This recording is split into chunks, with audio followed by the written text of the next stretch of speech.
Time now for the morning rush. We start with meteorologist Kristen Curry. Good morning. Mostly cloudy skies sitting on top of the state this morning. Still watching for the potential for some fog out there. And in general, maybe a spot shower or two if we're lucky today, but we're clearing out. Both later this evening and into tomorrow, we're going to see more sunshine here and there. A few spot showers possible over the northern higher terrain on Tuesday, but warmer temperatures to fill in through midweek. David. New this morning, if you subscribe to the Albuquerque Journal newspaper, do not expect a copy this morning. The Journal tells us that they lost power last night, and they say that it did not come back on until just before 6 this morning, so subscribers will not receive a copy today. Sarah? Sorry, we don't have Sarah, but this is this morning over here at the FAA and NTSB will likely investigate yesterday's emergency landing at the Sunport after smoke filled the cabin of a plane. Now, Southwest Airlines Flight 3562 was headed from Phoenix to Dallas, but had to be diverted to Albuquerque due to a possible electrical fire. Now, the captain was able to land the plane safely, and all 140 passengers were able to evacuate. How the passengers are doing this morning, and that's coming up in the 5 Facts. Now, happening right now, 5 of the 6 people aboard a helicopter that crashed into New York City's East River last night have died. Police say a 6th person, the pilot, is said to be okay. He was able to free himself and was rescued by a passing tugboat. Officials say the helicopter was chartered for a photo shoot and that the passengers were harnessed into the seats. Now, the NTSB is now investigating to determine what exactly caused the crash. Also happening now, the city of Albuquerque, the police union, and the Department of Justice are in agreement on reforms when investigating use of force cases. Now, APD is undergoing required DOJ reforms that include ending the department's culture of excessive force. According to new court documents filed, there will be new 3-level classification system. They will be reviewed by a new force investigative section within APD. Also happening now, police are searching for a thief accused of striking a holistic health store. Take a look at your screen. The owner of the CBD boutique in Nob Hill say the man seen in the security video spent an hour prying his way into her store. They also say he took less than $100. Now, if you have any information, you are asked to call police. And other video this morning shows a restaurant owner confronting suspected thieves stealing other customers' money. The video captured Thursday night at the Palace Restaurant and Saloon in Santa Fe. The man walking around swipes the payment and tip left at another table. The owner reportedly saw the guy take the money and confronted the couple, asking for their IDs and about $26 back. Now, the employee says the couple did hand it over. No word on if police were called. And this, family and friends continue to mourn 2 men killed by a suspected drunk driver on I-25 near Alcadones. Dozens gathered in Stardust Skies Park in Albuquerque yesterday for a vigil to honor 21-year-old Mikey Chambalan and 28-year-old Lonnie Escobedo. Now, friends say Chambalan had gone to help Escobedo change a flat tire. GoFundMe accounts have been set up to help both families with funeral expenses. We have a link on alwayson.krqe.com.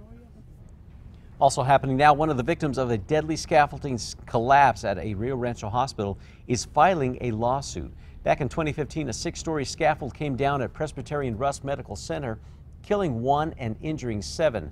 Now, Robert Chavarria is suing both the hospital and construction company.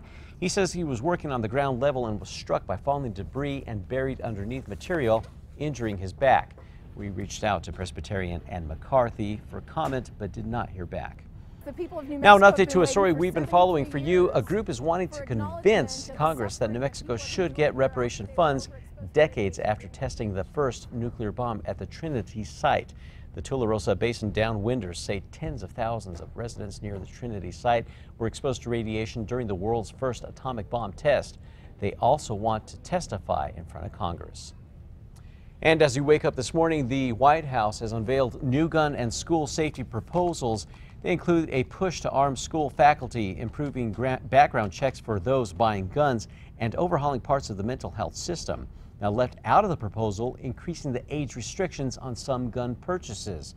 The White House says that decision will be left up to a new school safety task force headed up by Education Secretary Betsy DeVos. Also happening now, U.S. allies are lining up in opposition to President Trump's new tariff on steel and aluminum imports. Leaders from South Korea, Japan, Italy, and Germany have all weighed in.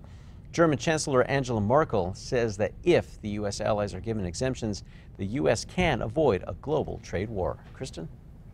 And this morning, residents of the Northeast still recovering from the 2 nor'easters in less than a week could be in for yet another powerful storm this week. The storm making its way up the coast is likely to bring an additional 12 to 18 inches of snow to parts of New England. That kicks in tonight and continues through the day tomorrow. Of course, we'll keep eyes on that storm system, but here at home, we're just recovering from a storm. We have some wet roads out there this morning here in the metro and some chilly temperatures down to the 30s, which is why that Metro Threat Index is at a 2. No concerns this afternoon with clearing skies and temperatures back into the 50s. David? Happening today, Bluebell Ice Cream is making its return to central New Mexico. Now, you may remember the company announced in December its plans to reopen its distribution facility in Albuquerque, and beginning today, they're expected to make their first deliveries to stores in the metro, Belen, Los Lunas, and Grants. Now, the company pulled its ice cream back in 2015 after it was linked to a listeria outbreak. Kristen? Time now for a check on your Monday morning commute. As mentioned, some wet streets in and around the metro, but nothing else when it comes to crashes. Exclamation point indicates construction we have going on 1st Street.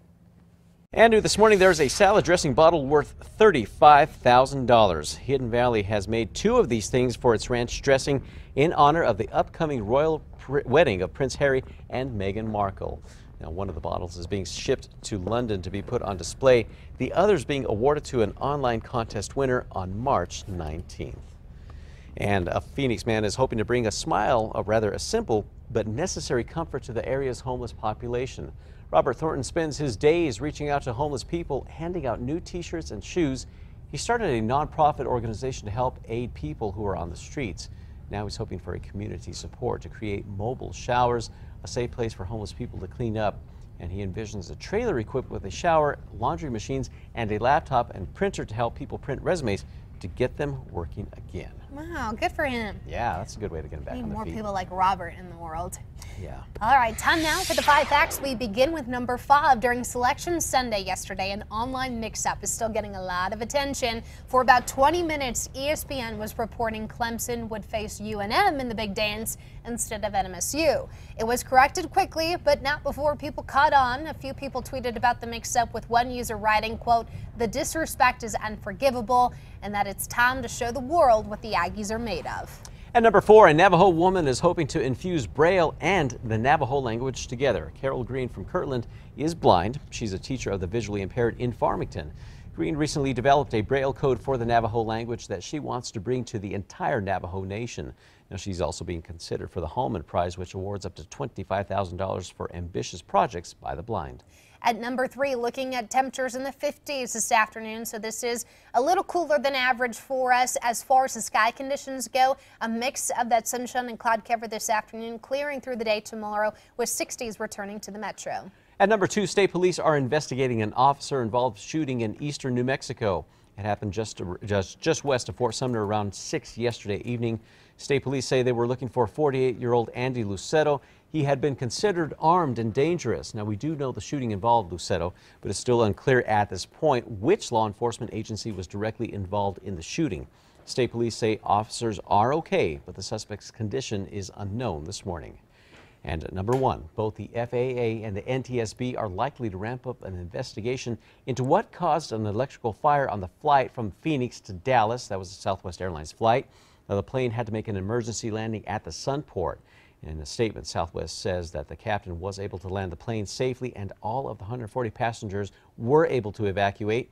Initial reports indicate 5 passengers requested assessment by medical personnel. AFD later tweeted out that 2 passengers were taken to Presbyterian Hospital. Now, so far, there's no update on their conditions. Passengers were able to later catch a flight to Dallas.